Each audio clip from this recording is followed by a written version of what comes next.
Dévotion journalière. Église La Foi Apostolique. Lecture biblique, Josué chapitre 7 versets 1 à 26. Lève-toi, sanctifie le peuple. Tu diras, sanctifiez-vous pour demain, car ainsi parle l'Éternel, le Dieu d'Israël, il y a de l'interdit au milieu de toi, Israël, tu ne pourras résister à tes ennemis, jusqu'à ce que vous ayez ôté l'interdit du milieu de vous. Josué chapitre 7 verset 13.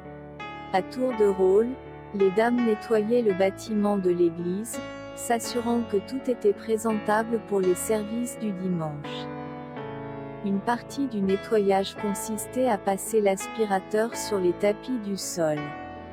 Quoique l'aspirateur soit performant, certaines choses devaient être ramassées à la main et jetées à la poubelle, plutôt que d'essayer de les aspirer. Puis c'est arrivé. La buse d'aspiration est poussée sur le mauvais objet, l'aspirant, mais réduisant considérablement sa puissance. L'embout ne fonctionnait plus efficacement. Lors de la vérification du tuyau d'aspiration, le blocage qui empêchait la saleté de pénétrer dans le sac à ordures a été découvert. Après avoir retiré les éléments provoquant le blocage, l'embout a été testé et s'est avéré comme neuf. La prochaine équipe de femmes de ménage a apprécié d'entendre le bruit de la poussière passer rapidement à travers le tuyau et a regardé le tapis, comme neuf, avec fierté. C'est assez simple, si votre aspirateur ne fonctionne pas correctement, vous devez voir si quelque chose est coincé dans le tuyau. Dans nos vies, il est également possible de prendre quelque chose qui ne devrait pas être pris. Si cela se produit, notre christianisme ne fonctionnera pas efficacement. Nous devons obéir à la parole de Dieu et garder nos vies propres. Ce faisant, nous pouvons empêcher un blocage de notre connexion avec le ciel, ce qui peut nous empêcher de faire une prière lorsque nous faisons face à l'ennemi. Lorsque les enfants d'Israël ont conquis Jéricho, Akan a pris des objets dont il avait clairement reçu l'ordre de ne pas prendre. Par conséquence, Israël a été vaincu à Haï et 36 soldats israélites ont été tués.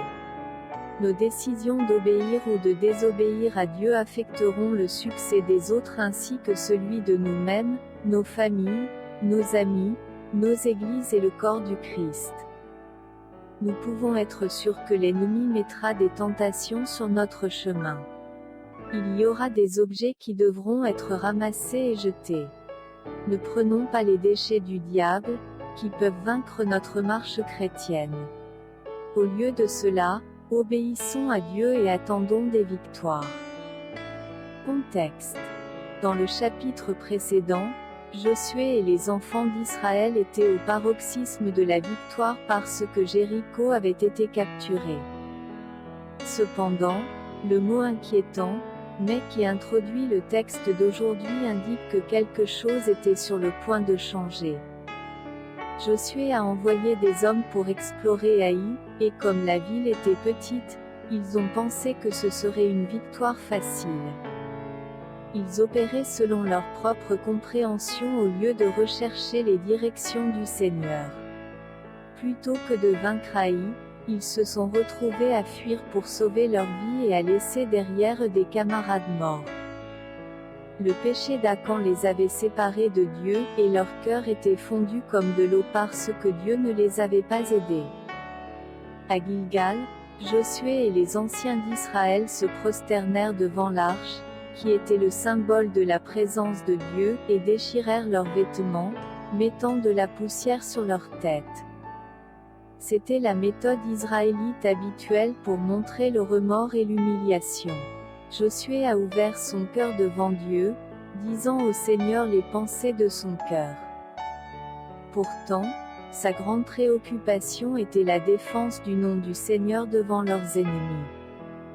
Suite à la prière de Josué, Dieu a répondu, disant que la nation avait volé des choses dévouées par interdit et les avait cachées parmi ses possessions personnelles. Dieu a dit à Josué de se lever et de régler le problème. Les gens avaient pour instruction de se sanctifier eux-mêmes, un processus qui les préparerait à venir devant le Seigneur. Dieu a ordonné que le coupable soit localisé par tribu, puis par famille, ensuite par maison, et enfin homme par homme. Achan a été reconnu coupable. Avant l'exécution du jugement, les preuves ont été déterrées et présentées. Achan et sa famille ont été emmenés dans la vallée d'Achor, où eux et leurs biens ont été lapidés puis brûlés au feu.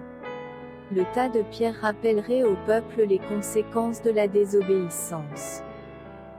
Bien qu'un seul homme ait péché, la nation entière a été punie. Il y avait encore beaucoup de terre à conquérir par Israël. Les gens verraient de nombreux objets qu'ils pourraient peut-être convoiter. Le strict respect des instructions de Dieu était impératif. Dieu voulait que son peuple soit pur et qu'il comprenne que sa victoire ne passait que par l'obéissance. Regardez de plus près. Comment l'acte d'Achan a-t-il fait vaincre toute la nation? Qu'est-ce que Achan a pris? Qu'aurait pu faire Josué pour éviter la défaite?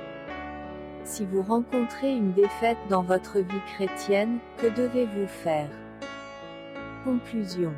Tout comme les enfants d'Israël formaient une seule nation, le peuple de Dieu est aujourd'hui un seul corps en Christ.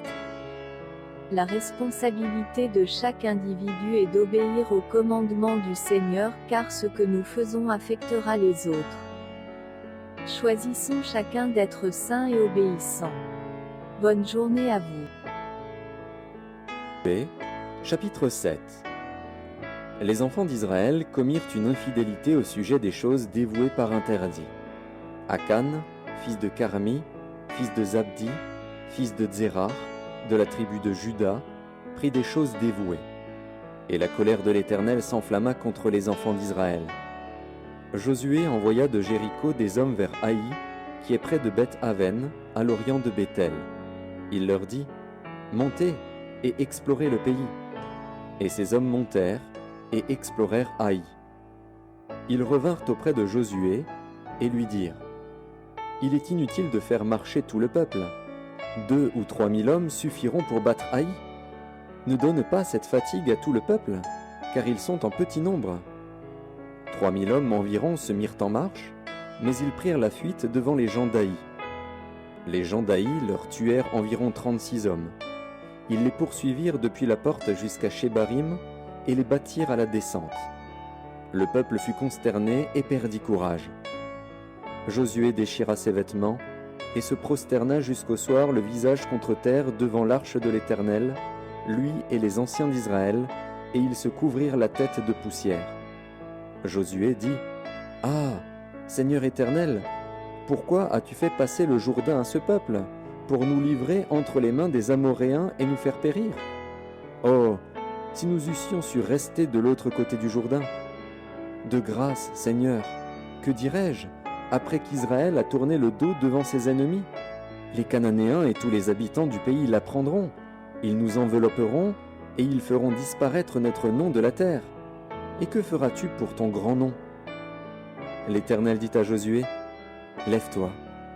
Pourquoi restes-tu ainsi couché sur ton visage? Israël a péché. Ils ont transgressé mon alliance que je leur ai prescrite. Ils ont pris des choses dévouées par interdit. Ils les ont dérobées et ont dissimulé, et ils les ont cachées parmi leurs bagages. Aussi les enfants d'Israël ne peuvent-ils résister à leurs ennemis? Ils tourneront le dos devant leurs ennemis, car ils sont sous l'interdit. Je ne serai plus avec vous, si vous ne détruisez pas l'interdit du milieu de vous. Lève-toi, sanctifie le peuple. Tu diras : sanctifiez-vous pour demain, car ainsi parle l'Éternel, le Dieu d'Israël. Il y a de l'interdit au milieu de toi, Israël. Tu ne pourras résister à tes ennemis, jusqu'à ce que vous ayez ôté l'interdit du milieu de vous. Vous vous approcherez le matin selon vos tribus, et la tribu que désignera l'Éternel s'approchera par famille, et la famille que désignera l'Éternel s'approchera par maison, et la maison que désignera l'Éternel s'approchera par homme. Celui qui sera désigné comme ayant pris de ce qui était dévoué par interdit sera brûlé au feu, lui et tout ce qui lui appartient, pour avoir transgressé l'alliance de l'Éternel et commis une infamie en Israël. Josué se leva de bon matin, et il fit approcher Israël selon ses tribus, et la tribu de Juda fut désignée. Il fit approcher les familles de Juda, et la famille de Zérar fut désignée. Il fit approcher la famille de Zérar par maison, et Zabdi fut désigné. Il fit approcher la maison de Zabdi par homme, et Akan, fils de Carmi, fils de Zabdi, fils de Zérar, de la tribu de Juda, fut désigné. Josué dit à Akan, « Mon fils, donne gloire à l'Éternel, le Dieu d'Israël, et rends-lui hommage. Dis-moi donc ce que tu as fait, ne me le cache point. » Akan répondit à Josué et dit, « Il est vrai que j'ai péché contre l'Éternel, le Dieu d'Israël, et voici ce que j'ai fait. J'ai vu dans le butin un beau manteau de Shinéar, 200 cycles d'argent, et un lingot d'or du poids de 50 cycles. Je les ai convoités, et je les ai pris. Ils sont cachés dans la terre au milieu de ma tente, et l'argent est dessous. » Josué envoya des gens qui coururent à la tente, et voici, les objets étaient cachés dans la tente d'Akan, et l'argent était dessous. Ils les prirent du milieu de la tente, les apportèrent à Josué et à tous les enfants d'Israël, et les déposèrent devant l'Éternel. Josué et tout Israël avec lui prirent Akan, fils de Zérar, l'argent, le manteau, le lingot d'or, les fils et les filles d'Akan, ses bœufs, ses ânes, ses brebis, sa tente, et tout ce qui lui appartenait. Et ils les firent monter dans la vallée d'Accor. Josué dit, « Pourquoi nous as-tu troublés ? L'Éternel te troublera aujourd'hui. » Et tout Israël le lapida. On les brûla au feu, on les lapida, et l'on éleva sur Akan un grand monceau de pierre qui subsiste encore aujourd'hui. Et l'Éternel revint de l'ardeur de sa colère. C'est à cause de cet événement qu'on a donné jusqu'à ce jour à ce lieu le nom de vallée d'Accor.